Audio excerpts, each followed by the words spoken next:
Apocalipse capítulo 22, o último capítulo desse livro, versículos 7 e 10. Acredito que já podemos fazer essa leitura, que assim nos diz.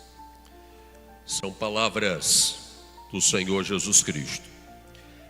Eis que cedo venho, bem-aventurado aquele que guarda as palavras da profecia deste livro.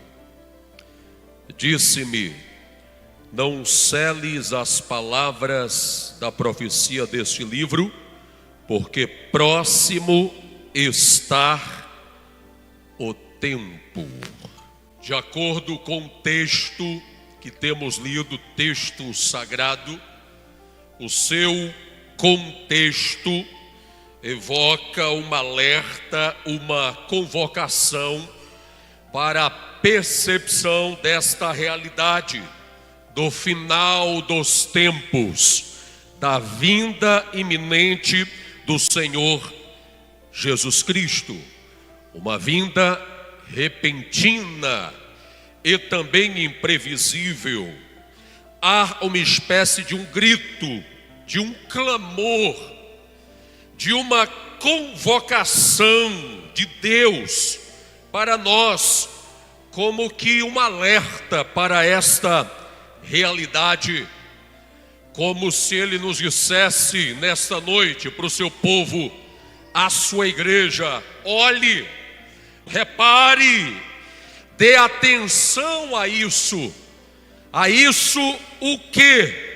O final dos tempos, a promessa da vinda, do regresso do Senhor Jesus Cristo, a vinda do noivo, do esposo bendito da igreja. Ela se aproxima com toda certeza. O Senhor, o Criador da terra e também de todos os homens, virá para uma prestação de contas com a humanidade. É o tempo do encontro do Criador com a sua criatura face a face. E a ênfase central disso aponta-nos para o fim do tempo da humanidade, do encontro do homem com Deus, sobretudo da igreja do Senhor Jesus Cristo com o seu amado Senhor. Vejam, meus irmãos, quanto à concepção de tempo, no mundo antigo era comum, principalmente a partir dos gregos, e é a maneira como alguns ainda entendem secularmente, que o tempo para esses ele é cíclico, é como uma espiral, sempre de maneira repetitiva.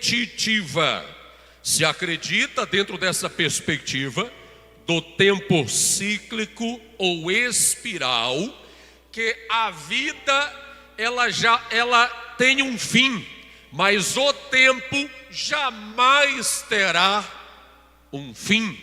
Mas à luz da palavra de Deus, nós compreendemos que essa não é a maneira que Deus enxerga o tempo cíclico, repetitivo, mas o tempo para Deus, ele é linear, ele possui o início e ele também terá um final.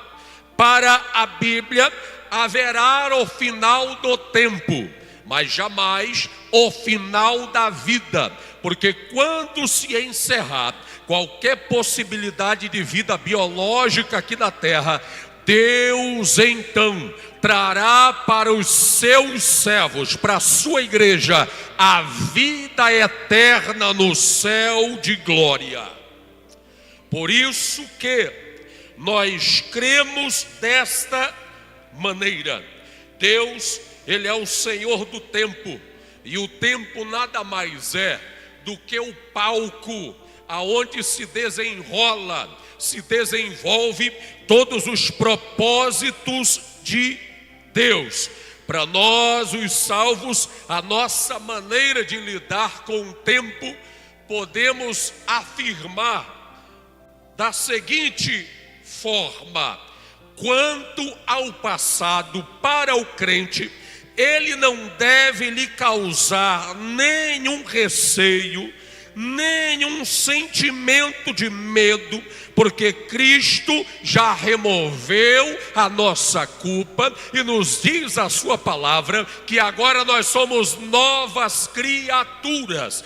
Quanto ao presente, nós compreendemos que no atual momento o Senhor está conosco até a consumação dos séculos, e por isso que andamos de fé em fé. E quanto ao futuro, nós vivemos a mercê da bendita esperança do retorno glorioso do Senhor Jesus para estabelecer o seu reino. O futuro do crente, o futuro da igreja pertence a Deus. Já dizia o saudoso evangelista Billy Graham: eu já li o último capítulo da Bíblia, eu já li o capítulo 22 do Apocalipse, e eu sei que para aqueles que temem ao Senhor, o futuro deles será glorioso. Para aqueles que temem ao Senhor, haverá um futuro de paz, haverá um futuro de gozo eterno.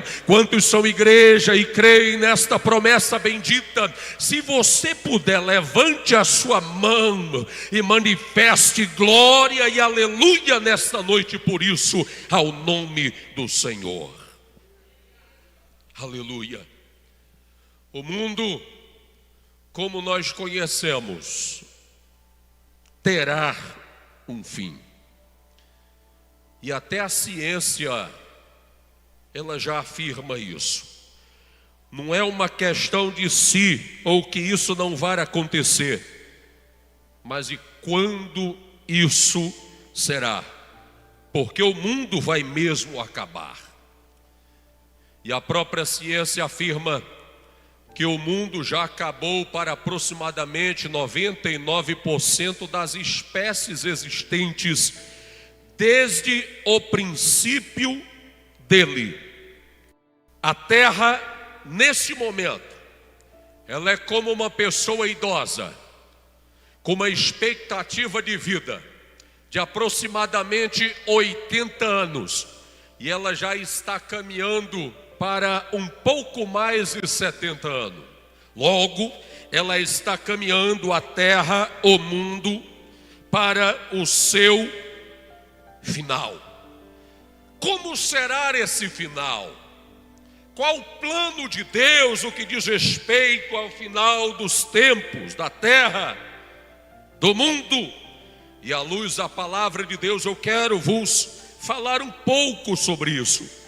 Porque Deus revela o seu plano quanto ao homem, também quanto ao futuro, a respeito do final dos tempos. E onde estão esse plano de Deus quanto a isso? Na sua palavra, na Bíblia Sagrada. A Bíblia, ela é a palavra de Deus. Nós afirmamos e cremos que a Bíblia, ela é inerrante, ou seja, todo o seu conteúdo, nas suas informações e seus fatos históricos, não contém nenhum erro. Podemos ter alguns problemas de tradução, mas os documentos originais das Escrituras, jamais. Afirmamos também que a Bíblia, ela é infalível, ela não contém nenhuma falha quanto às questões de ética, moral e de fé que ela afirma, ela é infalível. E afirmamos também que a Bíblia é um livro profético. 30% do conteúdo da Bíblia aproximadamente diz respeito a profecias. E se o homem quer entender o presente e o futuro, ele precisa conhecer a Bíblia, porque era a revelação de Deus para o futuro, a revelação de Deus, o propósito de Deus quanto ao final dos tempos estão na Bíblia. Não estão no Corão, não estão no Bhagavad Gita, não estão em qualquer outro livro tido como sagrado. A revelação, a profecia, a verdade de Deus, nós cremos assim, ela está na Bíblia, nas Escrituras. É bem verdade que para o homem natural, para o homem ímpio, a Bíblia parece ser anacrônica, obsoleta, antiga, caduca. Para alguns, um livro cheio de mitologias e de lendas, com pretensões absurdas, e que esse livro não merece confiança. Mas eu venho vos dizer aqui nesta noite que a Bíblia, ela é a palavra de Deus, e nela está a revelação de Deus para o homem, para o mundo e sobretudo para a sua igreja. E eu citarei aqui poucos exemplos, mas temos mais. Aliás, nós não precisamos defender a Bíblia, porque ela por si só se defende. Ela por si só se afirma como palavra de Deus, como revelação de Deus à humanidade. Mas eu posso citar, por exemplo, para que você compreenda um pouco e leve a sério a Bíblia, para que você confie mais no que a palavra de Deus nos diz. Por exemplo, antes da ciência, no século 17, o período ali do início da revolução científica, antes da ciência afirmar qual era o formato da Terra, se era um globo, se ela era plana, se era um disco achatado, por incrível que pareça, a Bíblia Sagrada já afirmava aquilo que só posteriormente a ciência afirmou. Em Isaías capítulo 40, versículo 22, que o formato da Terra é um globo, e isto milhares de séculos antes de qualquer afirmação científica. Digo a você também que antes de Newton denominar a chamada lei da gravidade, a Bíblia já afirmava isso. Lá em Jó capítulo 26, versículo 7, diz-nos lá que é Deus que sustenta a terra em cima do nada. O que é isso? Gravidade, que Newton cientificamente denominou, mas a Bíblia já mostrava isso. Poderia citar tantos outros exemplos, mas finalizo com o exemplo dos carros a combustão que surgiram apenas no século XIX na Alemanha. Mas um profeta que está na Bíblia, Naum capítulo 2, versículo 4, ele já profetizava no nome do Senhor e dizia: nos últimos dias os carros andarão alvoroçadamente por largas avenidas, serão como relâmpagos, serão como raios, e até se chocarão, se colidirão uns contra os outros, numa época que só existia carros de boi, por exemplo. Eu poderia citar tantos outros exemplos, mas o tempo não nos permite. Então eu vos afirmo o que já disse: a Bíblia é a palavra de Deus. Ela não é nem antiga, disse alguém. A Bíblia não é antiga e nem moderna, ela é eterna. Cristo disse em Mateus capítulo 24, versículo 35: passará os céus e a terra, mas a minha palavra, ela não passará. E a Bíblia nos dá um panorama geral de como será o final dos tempos e sobre a promessa mais esperada pelos salvos, que é a segunda vinda de Cristo. A maioria das profecias que estão na Bíblia, elas já se cumpriram. Profecias sobre a primeira vinda de Jesus, que ele viria, assumiria a forma humana, demonstraria o plano salvador de Deus o Pai através de sua morte em uma cruz substitutiva por nós. Essas profecias, somente no Antigo Testamento, sobre a primeira vinda de Jesus, são um pouco mais de 300, e todas elas se cumpriram. Desde a primeira, chamada de proto-evangelho de Gênesis, capítulo 3, versículo 15, que depois da entrada do mal, do pecado, pela desobediência do nosso pai Adão, nosso ancestral, Deus prometeu que da semente da mulher suscitaria que era o seu próprio filho, Jesus, que esmagaria a cabeça da serpente. Isso há quase 4.000 anos antes de Cristo. Jó, cujo livro é considerado dos mais antigos, mais antigo que o Gênesis, ou dentro do contexto do Gênesis, no capítulo 19, versículo 25 do seu livro, há quase 4.000 anos antes de Cristo, ele afirmou: eu sei que o meu Redentor, ele vive. E ele complementa isso dizendo: ele vai assumir a minha carne, assumir a forma humana, e um dia eu o verei. E tudo isso apontava para a primeira vinda de Cristo, o Filho de Deus. 7 séculos antes de Cristo, Miqueias, no capítulo 5, versículo 2, afirmou que o Filho de Deus iria e nasceria em uma cidade chamada Belém, e assim se cumpriu. 7 séculos antes de Cristo, o profeta Isaías, no capítulo 7, versículo 14, afirmou que o Filho de Deus nasceria de uma virgem, e se cumpriu. 7 séculos antes de Cristo, o profeta Isaías, no capítulo 53, profetizou que Cristo seria desprezado, sofreria, seria morto e crucificado, e se cumpriu. 10 séculos, 1000 anos antes de Cristo, o Salmo 16, versículo 9 e 10, afirma que Jesus ressuscitaria, e ele ressuscitou. 1000 anos antes, o Salmo 68, versículo 18, também já afirmava que ele retornaria aos céus, glorioso e ressuscitado, e assim se sucedeu.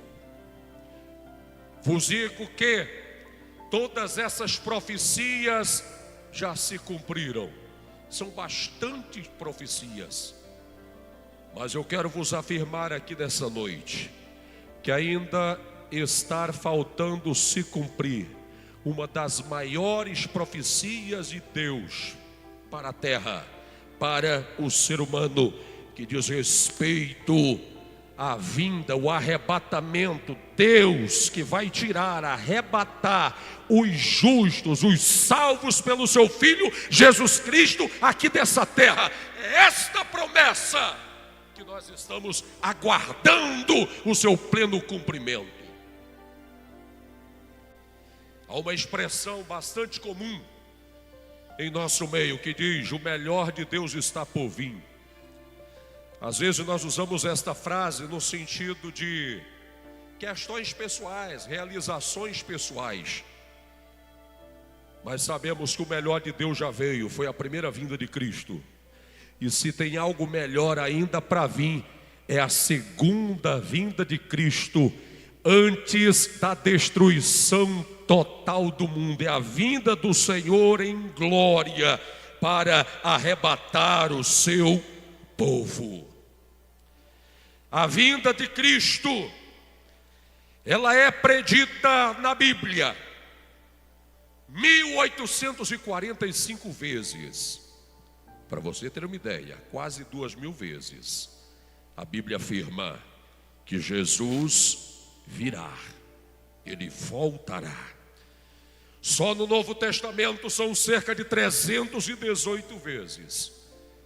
Isso foi dito pelos profetas muitas vezes quando afirmavam: o dia do Senhor está perto. Foi proferido pelo próprio Senhor Jesus Cristo quando disse: eu virei outra vez, e eu vos arrebatarei, vos levarei para junto de mim mesmo, para que onde eu estiver, estejai vós também. Também foi predita pelos anjos, no dia da ascensão gloriosa, ressuscitado, Cristo sobe gloriosamente aos céus. Os anjos disseram aos apóstolos e aos irmãos que estavam no monte da ascensão, monte das oliveiras: por que vocês estão olhando para o céu? Esse mesmo Jesus que vocês viram ele ir, da mesma forma como ele foi, é a mesma maneira que ele também virá. E são tantas outras citações, como disse quase 2000 vezes a Bíblia afirma, que Jesus voltará. É uma promessa para nós como igreja. Em 1 Tessalonicenses capítulo 4, versículo 17, 16 ao 18, nos diz que Ele mesmo, o Senhor, Ele vai descer do céu. Ele vai vir com alarido, com voz de arcanjo, com trombeta de Deus. E os mortos em Cristo, os que morreram em Cristo, ressuscitarão primeiro. Depois nós, os que estivermos vivos durante esse acontecimento, seremos arrebatados juntamente com os mortos ressurretos nas nuvens, a encontrar o Senhor nos ares. E assim estaremos sempre com o Senhor. Portanto, consolai-vos uns aos outros com estas palavras. Agora, quantos de nós nos consolamos com essas palavras ou com essa promessa? O ser humano, ele tem uma certa dificuldade de ser consolado quando adoece, quando está em luto. E a Bíblia está dizendo que, eu sei que há tantos outros meios benéficos de nós sermos consolados, mas a Bíblia está dizendo que aquilo que deve dar prazer, consolo de fato para o crente, são essas palavras. Cristo vai voltar, consolai-vos uns aos outros com essas palavras. No sentido de que está difícil hoje para você, você está doente, você está sofrendo. Meu irmão, minha irmã, fique tranquilo, permaneça fiel. Quando Cristo voltar, toda essa dor, toda essa enfermidade, toda a morte, todo o choro, levante a sua mão. Quando Cristo voltar, nada mais isso existirá. Eu ministro esse consolo sobre o teu coração. Sinta-se renovado pelo Espírito de Deus, por esta promessa da bendita vida do Senhor. Console-se, Jesus virá. Glórias a Jesus. A Bíblia Sagrada nos afirma que a vinda de Cristo será precedida, antecedida por alguns sinais. Esses sinais, conforme Mateus capítulo 24, não seriam fatos inéditos, alguns desses sinais, fatos inéditos, novos. Aliás, alguns desses sinais que aconteceriam no mundo antes da vinda de Cristo, no final dos tempos, eles já ocorriam antes de Cristo, como por exemplo terremotos. São muitos os sinais que apontam, disse Cristo, para a sua volta. Mas não seria o aparecimento desses sinais, seria a sua intensidade. Quando esses sinais, esses acontecimentos se tornassem mais intensos, ocorresse em maior número, ocorresse em maior escala global, e um próximo do outro, Cristo disse que eles então estariam apontando para o iminente retorno do Senhor Jesus Cristo. São sinais na terra, são sinais no céu, são sinais do comportamento humano, são sinais na religião, no mundo. que serve para alertar e não para determinar a data ou dia que Cristo voltará. Eles indicam iminência, proximidade, ou seja, que está para acontecer, que o mundo está caminhando para o seu fim, que o tempo do fim está próximo e que breve Deus tirará seus escolhidos, os salvos em Cristo Jesus da terra. Entre esses sinais eu poderia aqui rapidamente citar alguns. Daniel capítulo 12, versículo 2, nos diz a Bíblia que nos últimos dias o conhecimento se multiplicaria, a ciência aumentaria. E nós estamos vivendo isto de maneira específica desde o século passado, desde o século 20. Estamos vivendo na era da informação, da tecnologia, da inteligência artificial, da nanotecnologia. Os computadores já não são mais como aquele primeiro do século 20, o ENIAC, que tinha mais de 100 válvulas e pesava mais de 30 toneladas. São cada vez menores. É a nanotecnologia. E aliás, o crescimento desse conhecimento traria também para a vida do ser humano não apenas benefícios, mas esse conhecimento seria usado contra o próprio ser humano. É o que o mundo tem visto desde as duas guerras mundiais do século passado. O conhecimento do homem cresceu, as armas se tornaram mais letais. São armas químicas, são armas atômicas, cujo poder de destruição em massa é muito maior do que outrora.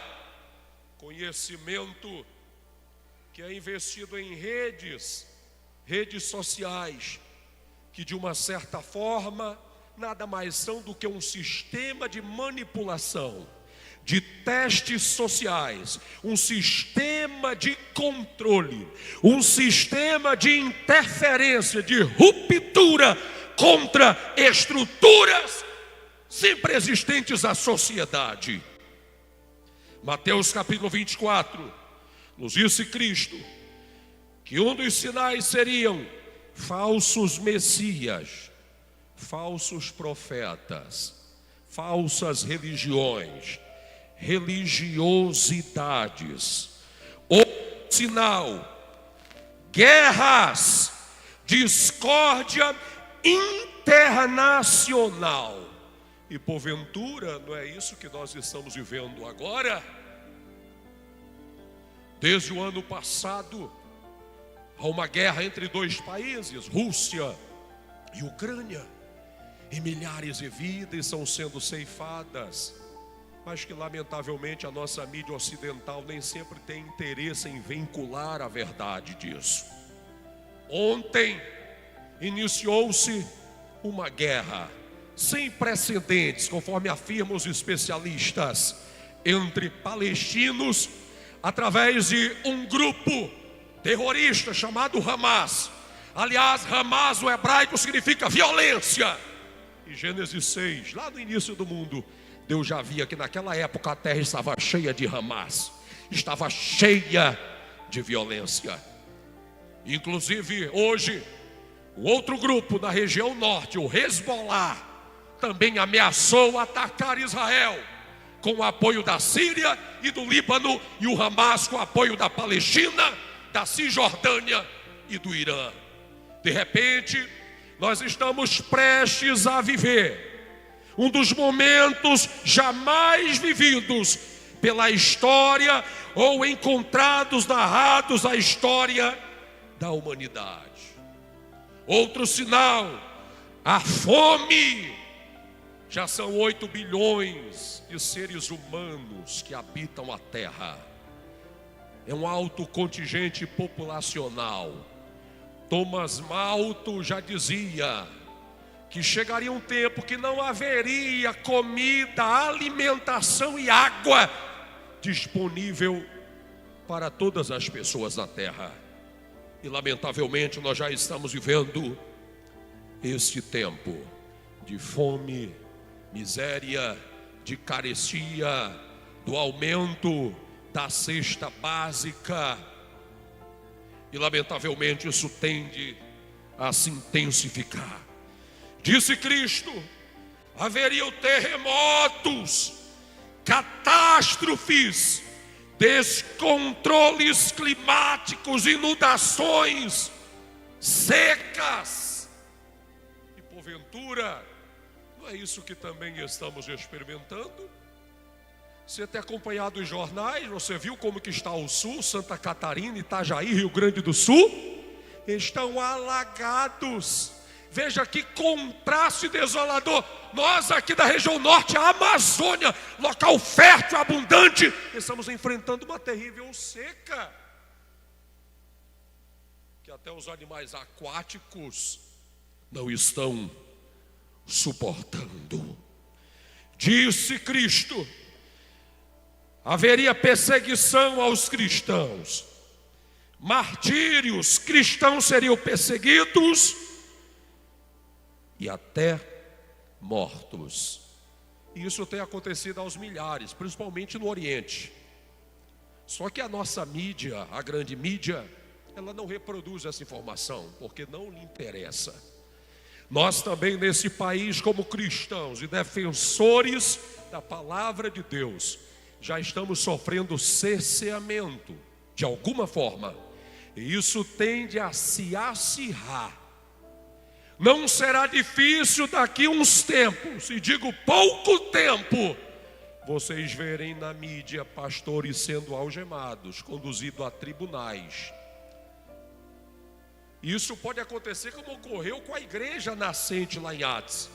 Eles foram perseguidos contra a religião judaica, pela religião judaica e pelo Estado romano. Não é só uma perseguição política e estatal, mas também religiosa. Porque há uma proposta hoje a caminho de uma religião mais light, de que a Bíblia precisa ser atualizada, conforme já disse aqui, de que a Bíblia é obsoleta, de que nós não podemos mais pregar a Bíblia da maneira como ela é. Porque a proposta hoje, secular, é de uma religião mais amigável, uma religião à la carte, acessível, aonde você vai para afirmar o seu coração, a sua própria vontade, os seus desejos, e não do Criador, não de Deus. E haverá com certeza cumprimento disso, como já tem havido neste país. Lucas capítulo 21, Cristo disse que haveria fenômenos cósmicos, sinais no céu, sons, imagens, inclusive sinais falseados por grandes sistemas holográficos de pessoas poderosas do mundo para enganar a muitos.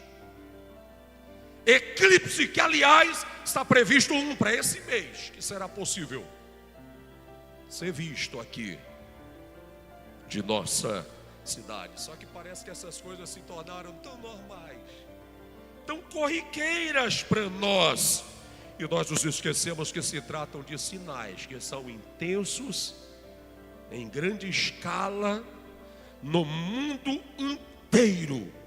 Epidemias, disse Cristo, epidemias e pestes de diversas formas.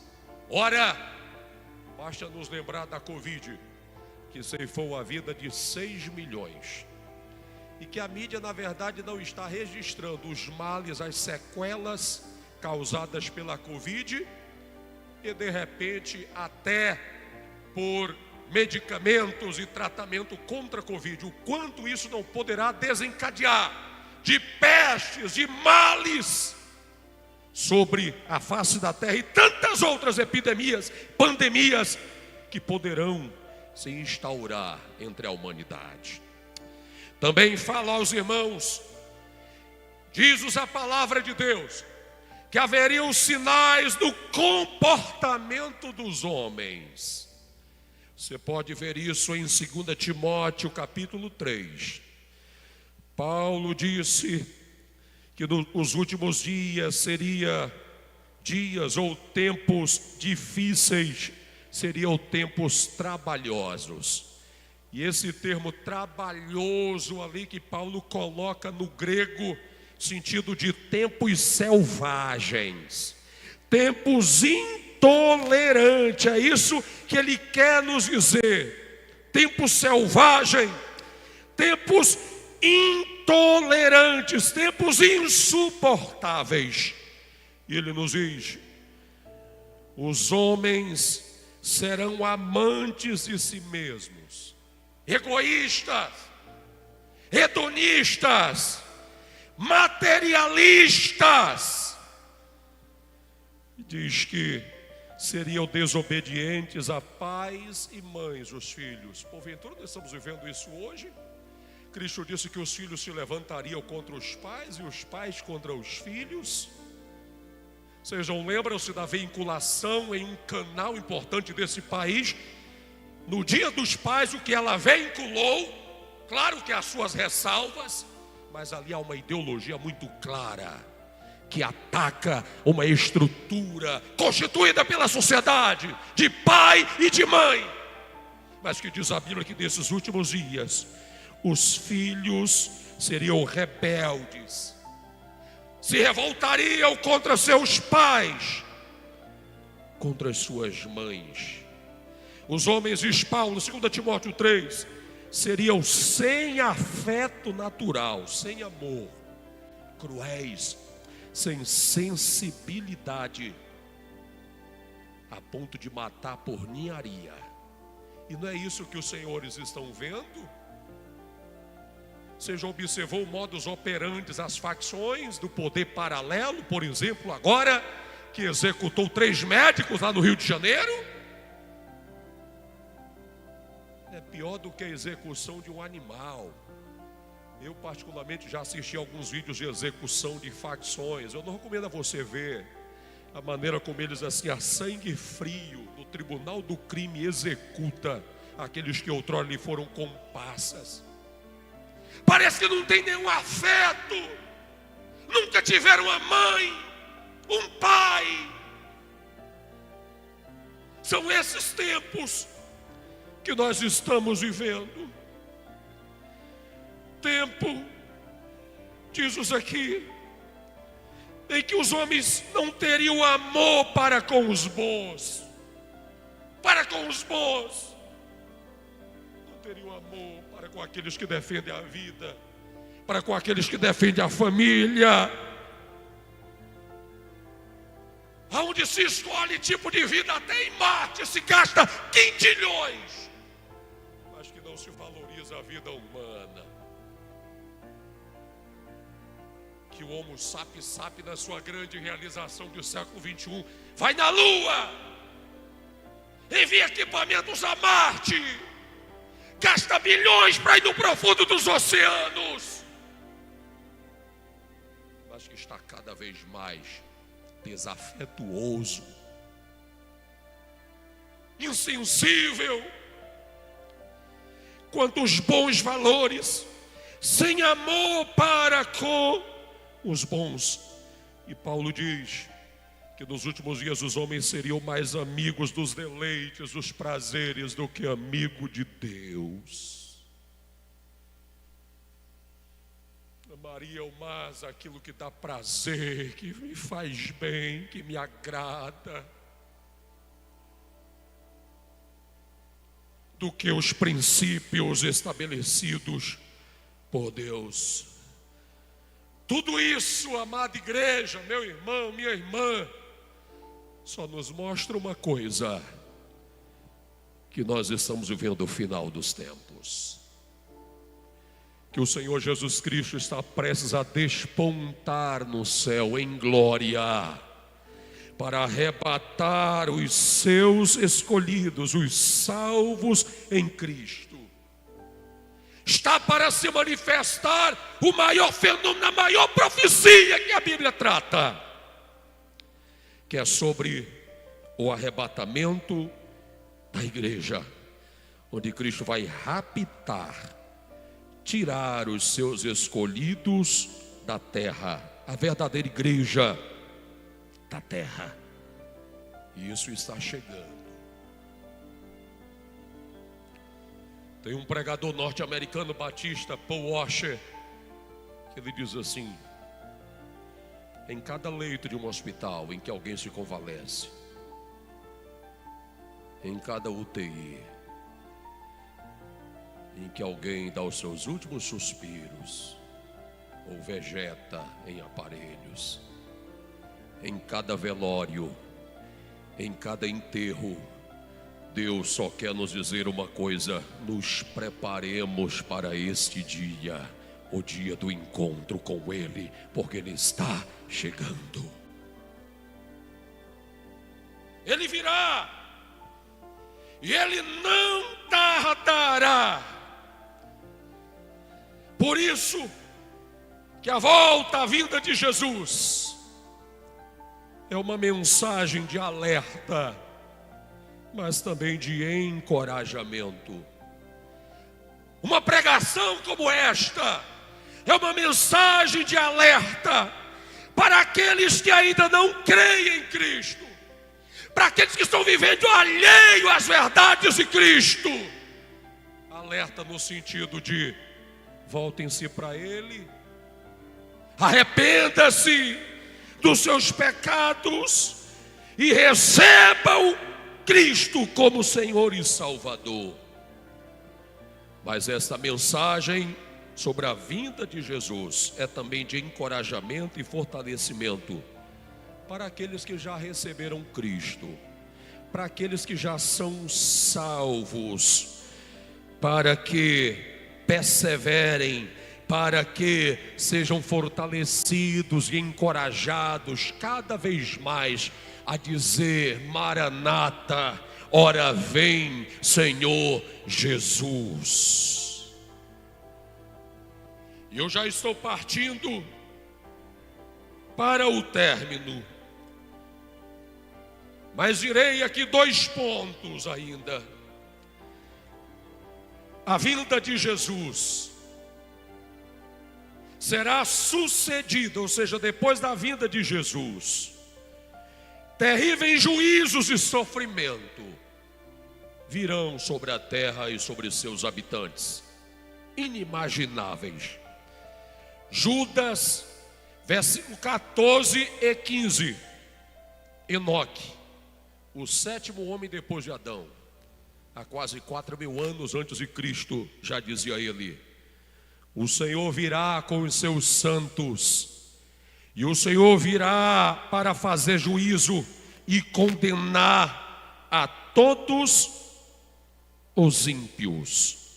Mas antes disso, nós cremos pela palavra de Deus que Deus tirará a igreja, os seus escolhidos, os salvos, desse período de sofrimento, desse período terrível de juízo, chamado de a grande tribulação, que ocorrerá depois da tirada dos justos, dos salvos em Cristo, aqui da terra.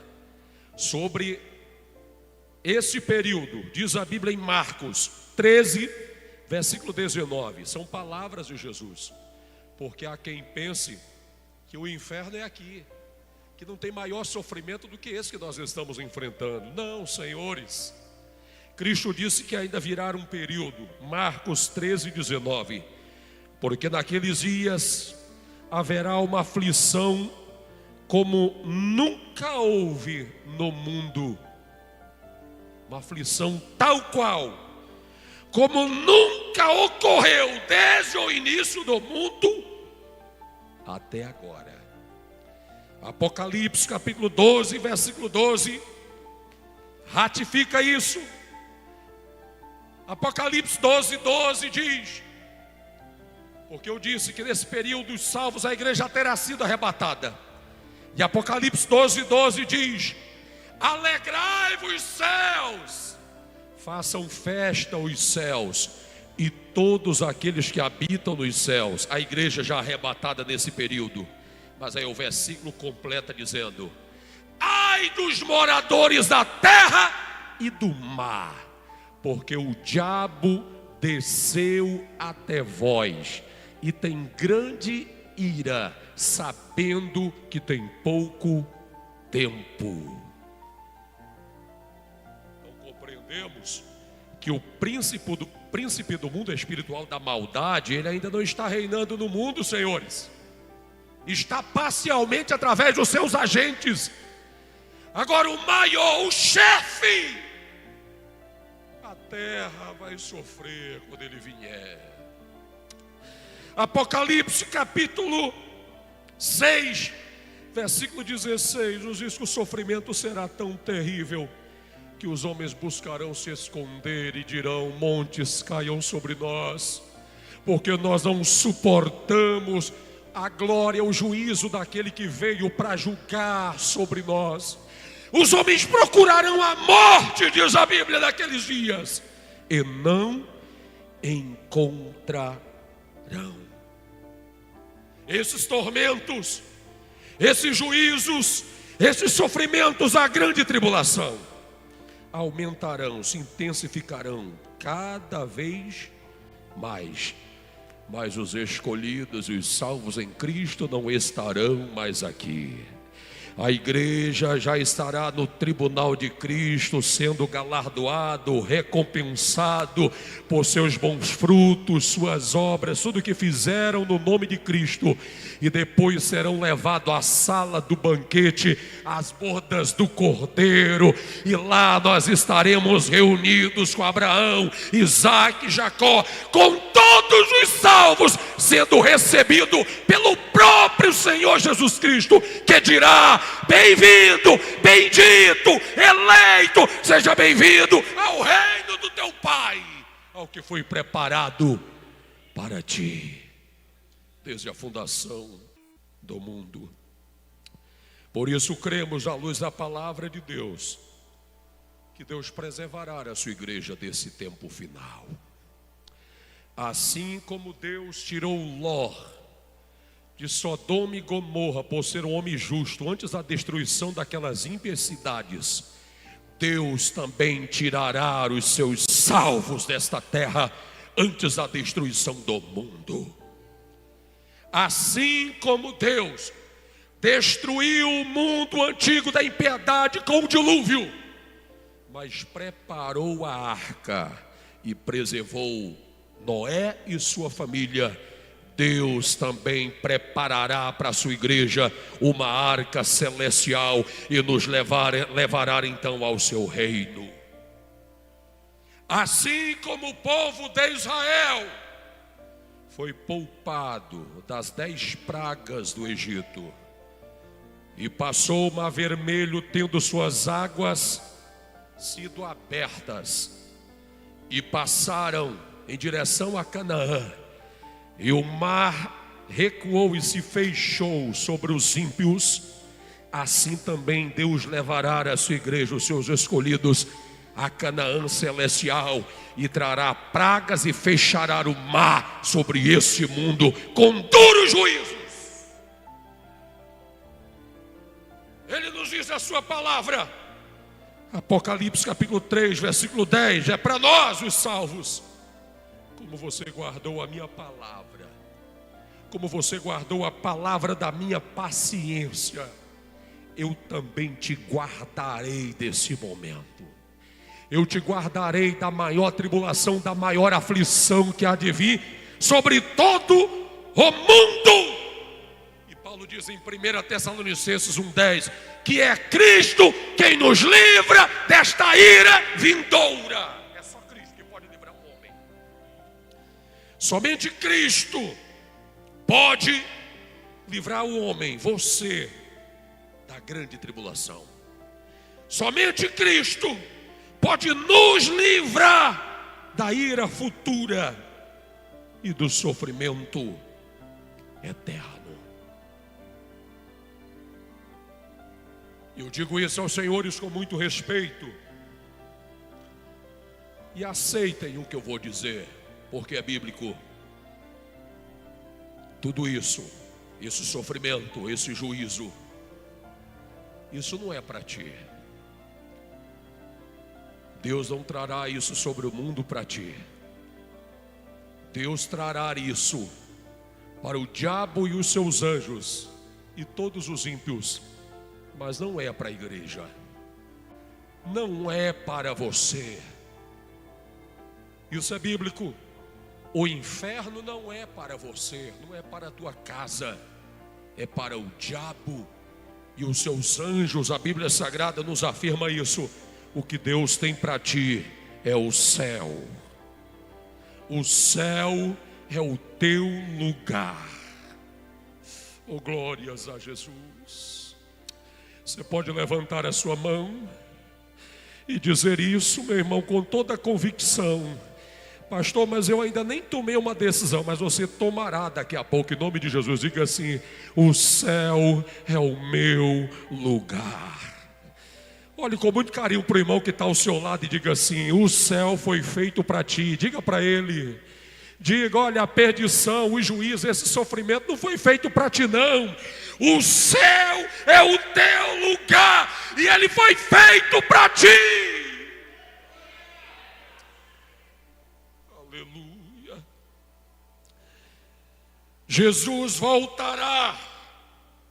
Ele voltará.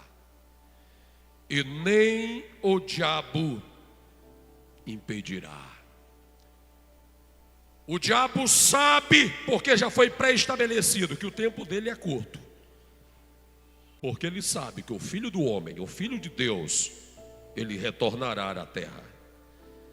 A raiva do diabo, do chefe do mal, das trevas, é que ele, querendo ou não querendo, Jesus voltará para nos levar à sua glória eterna. Satanás, com os seus agentes, quando Deus permite, por causa da desobediência dos homens, ele pode gerar catástrofes.